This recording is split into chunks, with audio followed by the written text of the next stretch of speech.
Amsal pasal 14 ayat 21 sampai ayat yang ke-35. Amsal pasal 14 ayat 21 sampai ayat 35. Siapa menghina sesamanya berbuat dosa. Tetapi berbahagialah orang yang menaruh belas kasihan kepada orang yang menderita. Tidak sesatkah orang yang merencanakan kejahatan, tetapi yang merencanakan hal yang baik memperoleh kasih dan setia. Dalam tiap jerih payah ada keuntungan, tetapi kata-kata belaka mendatangkan kekurangan saja. Mahkota orang bijak adalah kepintarannya, tajuk orang bebal adalah kebodohannya. Saksi yang setia menyelamatkan hidup, tetapi siapa suka menyembur-nyemburkan kebohongan adalah pengkhianat. Dalam takut akan Tuhan ada ketentraman yang besar, bahkan ada perlindungan bagi anak-anaknya. Ayat 27, takut akan Tuhan adalah sumber kehidupan, sehingga orang terhindar dari jerat maut. Dalam besarnya jumlah rakyat terletak kemegahan raja, tetapi tanpa rakyat runtuhlah pemerintah. Orang yang sabar, besar pengertiannya, tetapi siapa cepat marah membesarkan kebodohan. Ayat 30, hati yang tenang menyegarkan tubuh, tetapi iri hati membusukkan tulang. Ayat 31, siapa menindas orang yang lemah, menghina penciptanya, tetapi siapa menaruh belas kasihan kepada orang miskin, memuliakan dia. Hikmat tinggal. Orang fasik dirobohkan karena kejahatannya, tetapi orang benar mendapat perlindungan karena ketulusannya. Ayat 33, hikmat tinggal dalam hati orang yang berpengertian,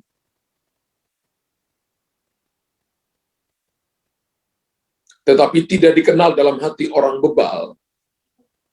Kebenaran meninggikan derajat bangsa, tetapi dosa adalah noda bangsa. Ayat 35, raja berkenan kepada hamba yang berakal budi, tetapi kemarahannya menimpa orang yang membuat malu. Mari kita lihat ayat yang ke-30 dari Amsal, pasal 14 ayat 30. Hati yang tenang menyegarkan tubuh, tapi iri hati membusukkan tulang. Jujur Bapak Ibu, ada kalanya dalam kehidupan kita, setiap waktu, setiap hari, kita tidak bisa menghindarkan diri kita daripada orang-orang yang iri hati di sekeliling kita. Tapi Alkitab katakan Bapak-Bapak Ibu bisa bersikap di situ. Sikap kita adalah hati kita bisa tenang, atau hati kita bisa iri hati. Dan pengkhotbah yaitu Salomo menulis ini, hati yang tenang menyegarkan tubuh, tapi iri hati membusukkan tulang. Iri hati itu berasal dari sebuah perasaan yang tidak puas terhadap diri sendiri karena melihat keberadaan orang lain. Kita ketika lihat orang sukses, ketika lihat orang berhasil, ketika lihat orang dipakai oleh Tuhan lebih daripada kita mulai iri hati. Itu sebuah perasaan yang tidak puas terhadap diri sendiri karena melihat keberadaan orang lain. Berkali-kali Bapak Ibu dengarkan saya katakan kepada Bapak Ibu bahwa perasaan itu mendustai, tapi iman itu kebenaran. Mari tulis di kolom komentar, perasaan mendustai, tapi iman adalah kebenaran. Bahwa Petrus tenggelam, itu bukan karena gelombang besar. Petrus terbenang, bukan karena angin kencang yang datang kepada dia, karena dia sudah berjalan di atas air, saudara. Tapi dia tergenang, dia tenggelam karena merasa tiupan angin. Pakai perasaan, merasa tiupan angin. Perasaan mendustai, iman adalah kebenaran. Rasa iri bisa melanda siapa saja. Dan saya percaya di mana saja dia berada, rasa iri hati itu bisa ada. Entah dari orang yang paling tinggi sampai yang paling rendah. Di gereja juga ada iri hati. Karena orang lain lebih menonjol daripada dia. Orang lain dipakai dengan karunia-karunia lebih banyak daripada dia. Orang lain dipercayakan lebih banyak daripada dia. Orang lain punya posisi lebih baik daripada dia. Bisa saja timbul iri hati. Tidak semua orang yang punya hati tenang ketika lihat orang promosi. Tidak semua orang punya hati tenang ketika lihat orang diangkat tinggi oleh Tuhan. Tidak semua orang punya hati bersukacita ketika lihat orang lain dipromosi, ketika lihat orang lain keadaannya jadi baik. Di gereja juga ada iri hati, karena ada orang lain lebih menonjol dari pelayanannya.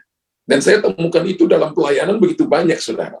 Mungkin ada yang ngomong, ada yang tidak ngomong, tapi kan bisa dilihat dari sikapnya. Orang yang hatinya luas, itu adalah orang yang bisa menerima keberadaan orang lain, entah baik, entah buruk, dalam keadaan apa saja, dan suka melihat mereka dipromosi oleh Tuhan dan tanpa iri hati. Ketika Bapak Ibu punya model hati seperti ini, maka Bapak Ibu sedang berjalan kepada jalan-jalan kesuksesan. Yang pertama, Bapak Ibu akan mendapati bahwa keadaan kita, situasi kita, Bapak Ibu akan sehat. Bapak Ibu akan melihat kita akan bisa bersyukur dalam segala hal. Karena kita tidak mudah iri hati. Orang iri hati itu tidak bisa lakukan apapun. Dia hanya cuma main di perasaannya. Dia nggak bisa tidur dengan perasaannya. Dia hanya berkata bahwa orang lain lebih baik daripada dia. Perasaan yang tidak puas terhadap diri sendiri.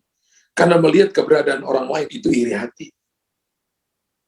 Bahkan di tempat kerja, ada juga iri hati.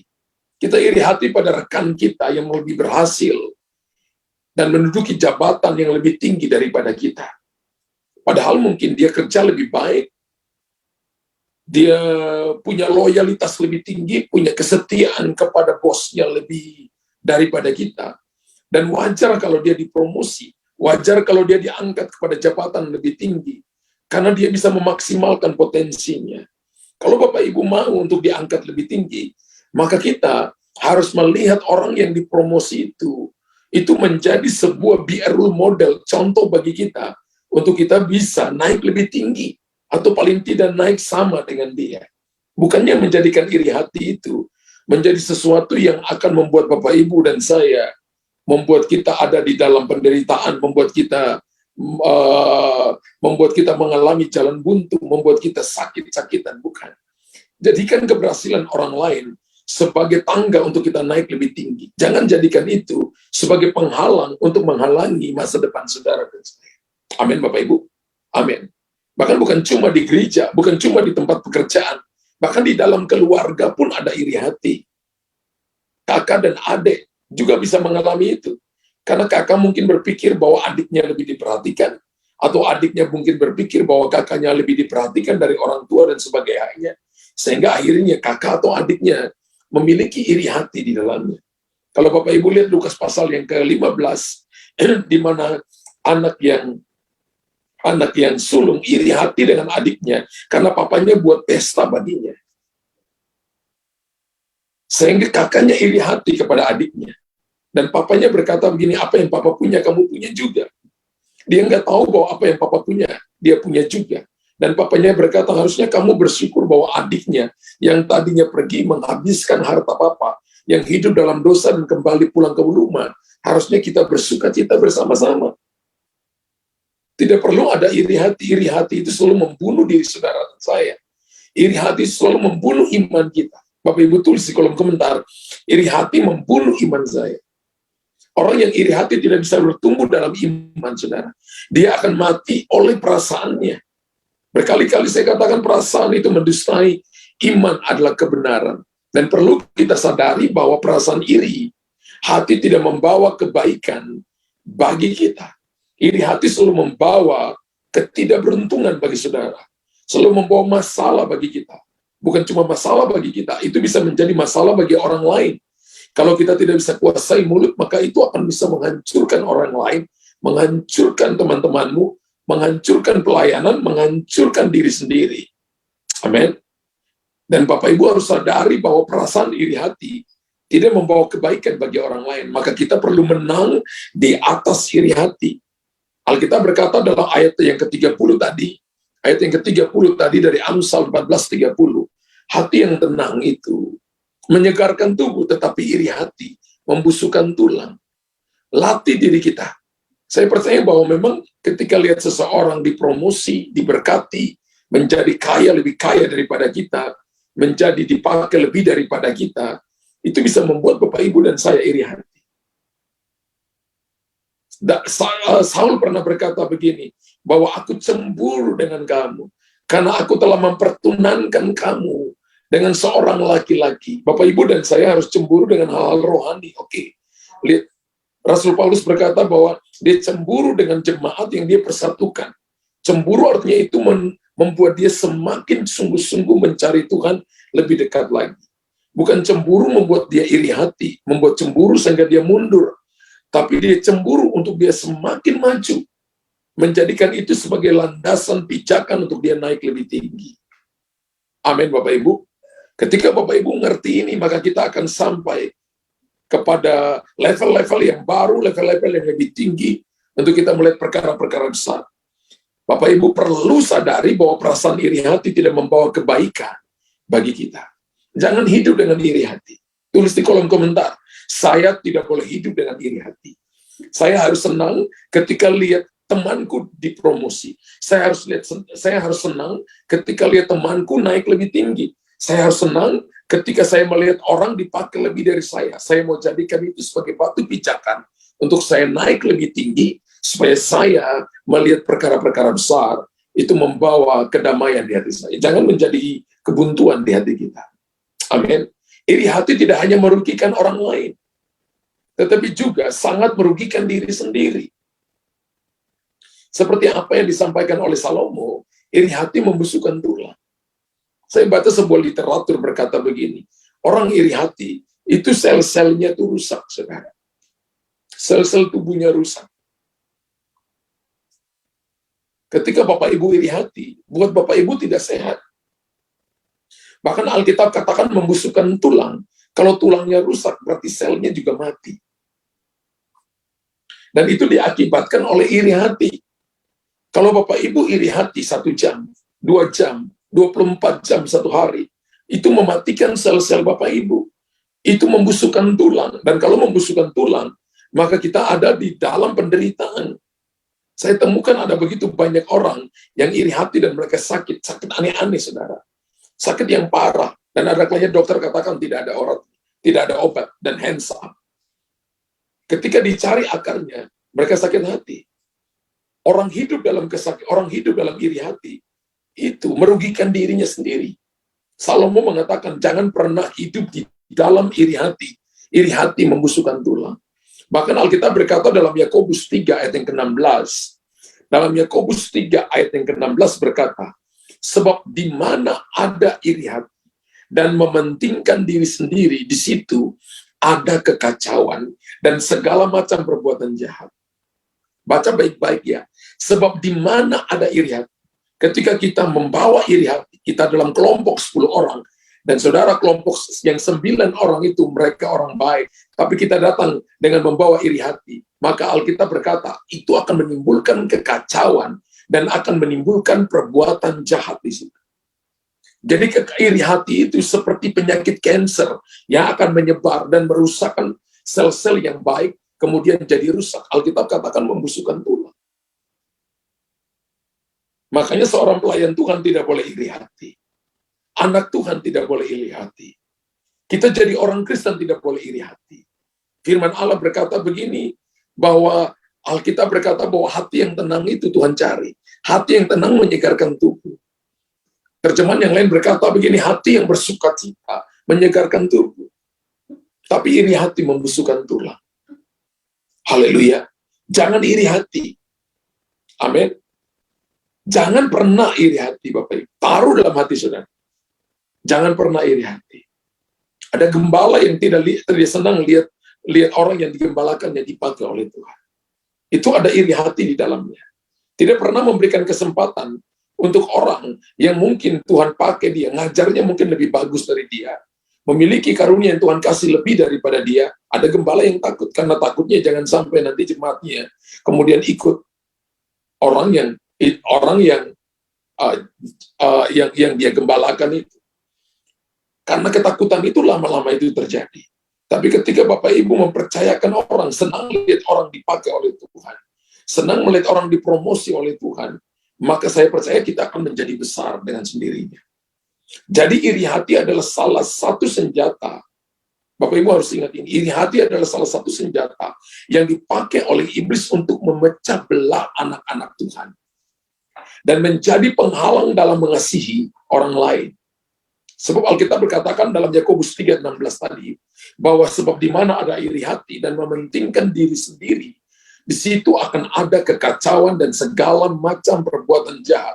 Berarti iri hati adalah salah satu senjata daripada setan yang dipakai untuk memecah belah anak-anak Tuhan, memecah belah pekerjaan, memecah belah bisnis, memecah belah pelayanan, memecah belah sebuah hubungan, bahkan juga cuma memecah belah, menjadi penghalang untuk kita bisa mengasihi orang lain.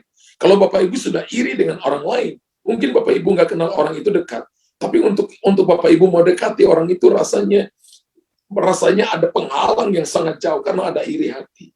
Orang iri hati itu bisa dilihat dari perkataan yang keluar dari mulutnya. Orang iri hati itu bisa dilihat dari sikap dan tindakannya. Yang pertama adalah dia tidak cari Tuhan.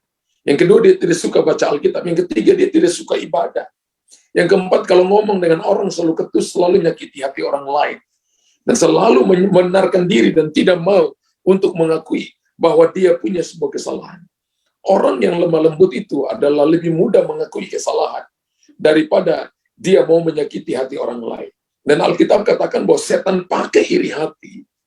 Setan pakai iri hati untuk memecah belah anak-anak Tuhan dan menjadi penghalang untuk mengasihi orang lain. Saya nggak mau, saudara. Kalau salah, bilang salah. Kalau berdosa, ya bilang dosa. Amin. Selesai di hadapan Tuhan. Selesai juga di hadapan manusia kalau Bapak Ibu berbuat salah kepada seseorang. Haleluya. Tapi jangan pernah Bapak Ibu membangun iri hati. Iri hati itu salah satu senjata. Kan kita nggak mau dipakai oleh setan. Bapak Ibu. Betul? Bapak Ibu kan nggak mau dipakai oleh setan. Kita mau dipakai oleh Tuhan.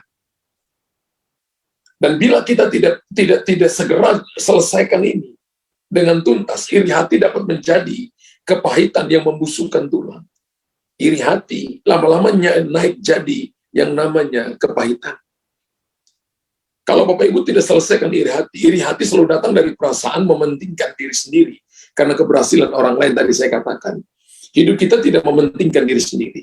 Belajar untuk melihat kebutuhan orang lain, menolong orang lain, mendoakan orang lain, tidak hanya berdoa bagi diri sendiri, tidak hanya berdoa bagi kebutuhan saudara, tapi lihat juga kebutuhan orang lain.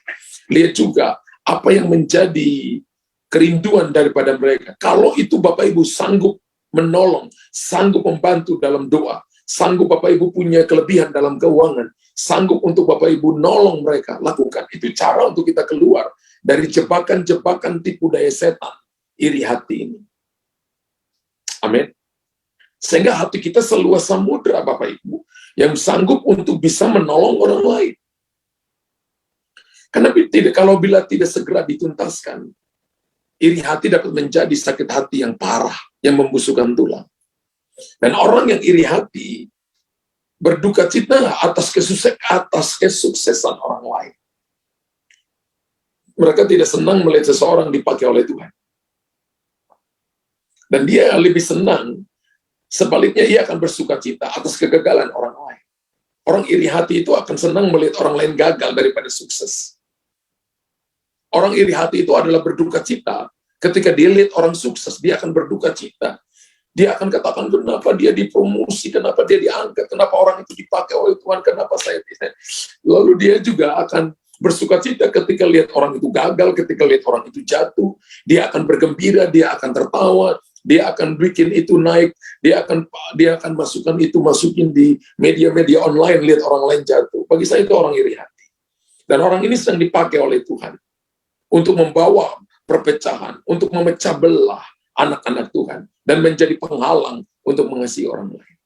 Alkitab katakan dalam dalam Amsal 25, ayat yang ketiga begini, kemuliaan Allah itu merahasiakan sesuatu. Kemuliaan raja-raja adalah menyelidiki segala sesuatu. Kalau Bapak Ibu mau lihat kemuliaan Allah dinyatakan, belajar merahasiakan sesuatu. Ada hal-hal yang tidak perlu Bapak Ibu expose untuk orang lain ikut tahu. Kalau itu nanti sampai merusak atau memecah belah dalam hubungan dengan anak-anak Tuhan dengan orang lain, atau menjadi penghalang untuk kita mengasihi orang lain. Kemuliaan Allah dalam merahasiakan sesuatu, terutama dalam konseling, terutama di dalam banyak hal Yang mungkin orang percaya akan datang cerita kepada Bapak Ibu. Jadilah orang yang bisa pegang rahasia. Amin. Jangan berduka cita atas kesuksesan orang lain. Harusnya kita bersuka cita atas kesuksesan orang lain. Jangan bersuka cita atas kegagalan orang lain. Tapi harusnya kita bergembira kalau orang lain dipromosi oleh Tuhan. Orang yang iri hati, ia tidak suka bila ada orang lain lebih baik daripada dia. Atau orang lain lebih sukses daripada dirinya. Orang itu tidak suka. Haleluya. Dia mencoba untuk menunjukkan dirinya bahwa dia lebih baik daripada orang lain. Tapi bisa menangkap spiritnya. Rohnya itu bisa ditangkap. Karena kita bisa melihat orang yang datang dengan orang tulus dengan orang yang iri itu beda, saudara. Orang tulus itu adalah dia datang dengan tidak ada niat untuk menjatuhkan orang lain. Dia datang dengan hati untuk mendukung orang yang sukses untuk jadi lebih baik.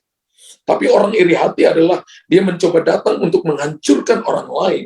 Dia datang dan untuk menjatuhkan orang lain, menjadi penghalang bagi orang lain. Saya percaya kita tidak mau menjadi alat daripada tipu daya setan ini. Dan saya tahu bahwa ini merupakan senjata setan yang Bapak Ibu dan saya harus menang di atasnya. Makanya temanya adalah menang di atas iri hati. Bapak Ibu harus menang dengan menjaga hati kita selaras dengan firman Tuhan. Dan iri hati ini ada pada anak-anak Tuhan. Iri hati ini juga ada pada hamba-hamba Tuhan. Itu nggak boleh ada pada kita. Kita harus bebas daripada iri hati. Amin. Karena ia tidak akan suka bila ada orang lain lebih baik atau lebih sukses dari dirinya. Ada orang yang tidak mau pergi kepada pertemuan-pertemuan dari hamba-hamba Tuhan. Ada orang yang tidak mau datang ke gereja temannya karena pikirnya gerejanya adalah gereja yang sudah jadi sebuah gedung. Ada orang yang tidak mau pergi kepada temannya karena dia katakan bahwa nanti kalau saya pergi kepada temannya, jemaat diajak ke sana, nanti seluruh jemaatnya akan pindah ke gereja orang itu karena jemaatnya sudah banyak. Saya pikir itu pikiran yang sangat sempit. Pikiran yang sangat sempit. Kalau Bapak Ibu mau hebat, bergaul dengan orang yang hebat. Amin. Kalau Bapak Ibu mau besar, bergaul dengan orang yang sudah besar lebih dulu. Karena Tuhan sudah pakai mereka, kita belajar dari pengalaman mereka. Jangan kerdil dengan hati kita yang kerdil. Amin, Bapak Ibu. Karena orang iri hati tidak akan suka melihat orang lain lebih sukses dari dirinya. Orang yang iri hati juga cenderung suka membanding-bandingkan dirinya dengan orang lain. Saya begini. Dan dia selalu berkata bahwa saya lebih hebat dari orang lain. Dia tidak pernah mengakui kelebihan orang lain. Dia selalu berkata, dia tidak pernah menyatakan bahwa saya adalah punya kelemahan, bahwa saya harus belajar dari orang itu. Dia tidak pernah katakan seperti itu. Karena dia selalu iri dengan orang lain.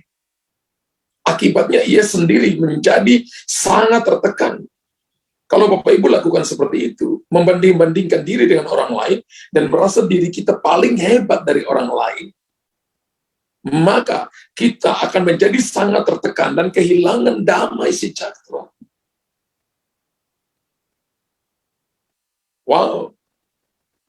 Jadi harus dibereskan. Bapak Ibu harus bereskan itu. Karena orang iri hati cenderung suka membanding-bandingkan dirinya dengan orang lain. Saya latih dalam kehidupan saya. Dan saya temukan teman-teman saya yang betul-betul sangat tulus, sangat polos. Yang berkata begini, mereka dipakai lebih daripada kita. Tuhan pakai mereka, kita perlu belajar dari mereka. Orang yang tulus itu mau belajar. Orang iri hati nggak mau belajar. Padahal kalau Bapak Ibu temukan orang ini, dia nggak tahu banyak. Dia nggak memiliki banyak hal dalam dirinya. Dia belum punya kesuksesan banyak. Tapi dia mencoba menutupi dirinya karena iri hati yang ada padanya. Iri hati itu membangun tembok tebal, Bapak Ibu. Iri hati itu membangun tembok tebal, sehingga tidak mudah ditembus. Salah satu cara untuk menembusnya adalah Bapak Ibu harus belajar diam. Lalu yang kedua adalah doa dan pujian, penyembahan harus Bapak Ibu punya. Firman Tuhan harus Bapak Ibu punya. Harus pakai prinsip Yosua untuk mengalahkan Yeriko. Sehingga kita akan melihat terobosan besar terjadi. Haleluya. Karena dimanapun berada, ia akan selalu bertemu dengan orang-orang yang mungkin lebih baik atau lebih sukses dari dirinya. Maka ini harus dibereskan. Kalau tidak dibereskan, dia akan hidup di dalam dalam tekanan demi tekanan yang akan membuat dia sakit dan tulangnya menjadi busuk.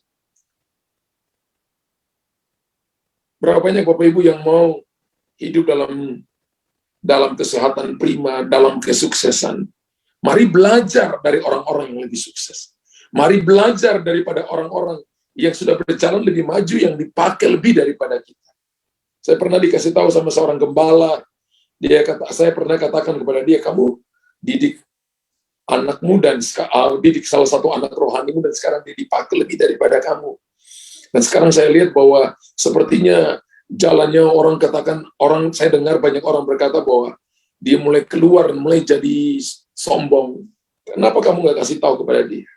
Dia katakan kepada saya begini, Pak Luther, saya sudah nggak bisa ngomong kepada orang itu. Loh kenapa? Karena anak itu sekarang merasa dia lebih hebat daripada saya. Sangat berbahaya sebenarnya. Kalau kita mulai merasa kita lebih hebat daripada orang lain, kita merasa bahwa kita lebih kuat daripada orang lain, dipakai lebih daripada orang lain. Manusia itu adalah makhluk sosial yang harus terus belajar. Tuhan ciptakan kita untuk kita bergantung sepenuhnya kepada Tuhan. Dan jangan andalkan diri sendiri. Salah satu kita mengandalkan diri sendiri adalah ada iri hati pada kita. Maka ini harus segera dibereskan. Harus segera dituntaskan. Karena dimanapun kita berada, kemanapun kita pergi, kita akan bertemu dengan orang-orang yang lebih baik atau lebih sukses daripada kita. Amin. Makanya iri hati ini harus segera dituntaskan, dibereskan. Lalu taruh hati kita, saya mau belajar. Itu cara kita menaklukkannya. Saya tidak mau iri hati, tapi saya mau bersukacita dengan orang-orang sukses. Saya mau bangga dengan orang-orang yang dipakai oleh Tuhan. Sehingga kita akan melihat kemuliaan Tuhan dinyatakan. Maka kita harus segera memeriksa diri kita. Memeriksa diri sendiri. Apa yang membuat kita menjadi iri hati terhadap orang lain? Betul? Apakah karena dia lebih muda daripada saya dan saya lebih tua daripada dia? Apa karena saya punya titel lebih banyak daripada dia dan dia belum punya titel sama sekali, tapi kok dia bisa dipakai oleh Tuhan? Dia bisa lebih sukses dari saya dalam pekerjaan, dalam bisnis. Saya punya pengalaman pekerjaan lebih banyak. Saya kerja di perusahaan-perusahaan besar. Orang ini hanya bekerja baru memulai, tapi kenapa dia lebih sukses? Bapak Ibu harus memeriksa diri kita sendiri. Alkitab katakan, ujilah dirimu sendiri, apakah engkau tetap tegak dalam iman? Kalau tidak demikian, engkau tidak tahan uji. Kita harus uji diri kita sendiri, periksa diri kita sendiri. Karena kita juga banyak punya kelemahan, ada banyak salah yang bisa kita lakukan. Karena itu kita harus periksa diri kita sendiri, uji diri kita sendiri. Apa yang menjadikan kita iri dengan orang lain? Kita harus taklukkan itu, dan supaya kita menang atas iri hati. Daripada kita membuang energi untuk iri, mari kita belajar melihat potensi terbaik yang ada dalam diri kita. Dan kembangkan itu terus. Kalau kita lihat orang lain sukses, mari kita selidiki diri kita, temukan potensi pada diri kita. Apa yang menjadi keunggulan pada diri kita.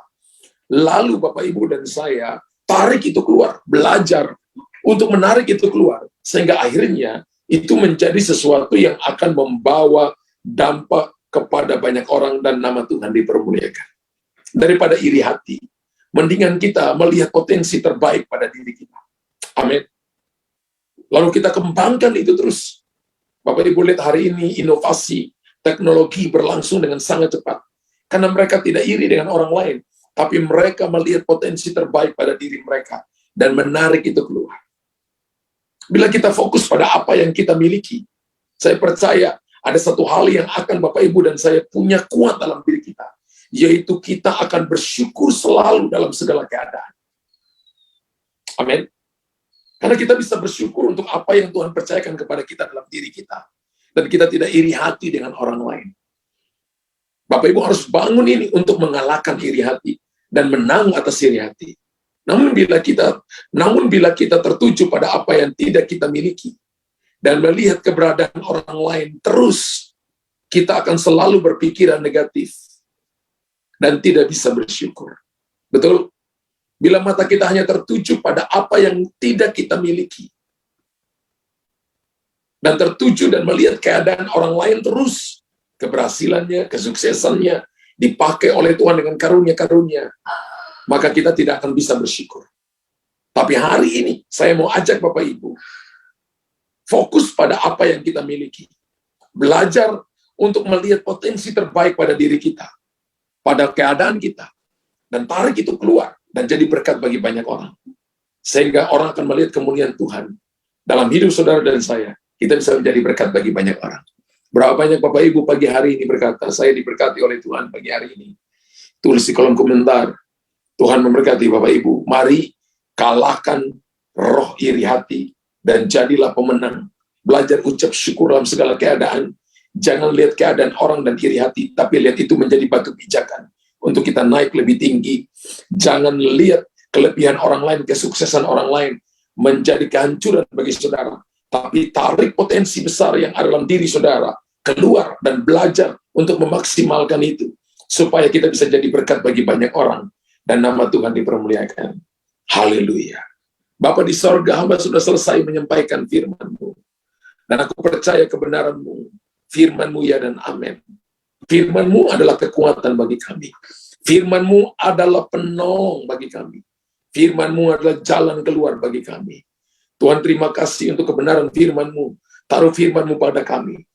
Pagi hari ini aku patahkan setiap roh iri hati. Aku patahkan segala roh iri pada umat-Mu.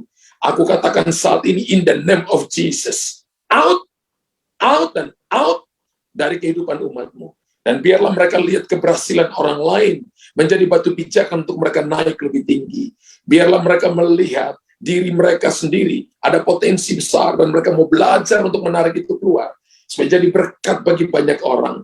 Biarlah mereka tidak menjadi saingan. Biarlah dimanapun mereka berada, mereka tidak membawa perpecahan Tuhan karena iri hati ini. Tapi mereka datang bukan juga jadi penghalang. Mereka datang untuk membawa berkat bagi banyak orang. Singkirkan iri hati ini. Singkirkan tipu daya setan ini dari setiap kami, Tuhan. Dan kami free, kami bebas dalam nama Yesus. Anugerah Tuhan turun bagi setiap kami, sehingga kami akan melihat perkara-perkara ilahi, perkara-perkara luar biasa. Tuhan nyatakan dalam setiap kehidupan kami. Hamba berdoa dalam nama Yesus pagi hari ini. Tuhan, Engkau melakukan perkara-perkara besar, perkara-perkara ajaib. Dalam nama Yesus Tuhan, hamba berdoa kepada mereka yang sakit pagi hari ini. Yang sakit.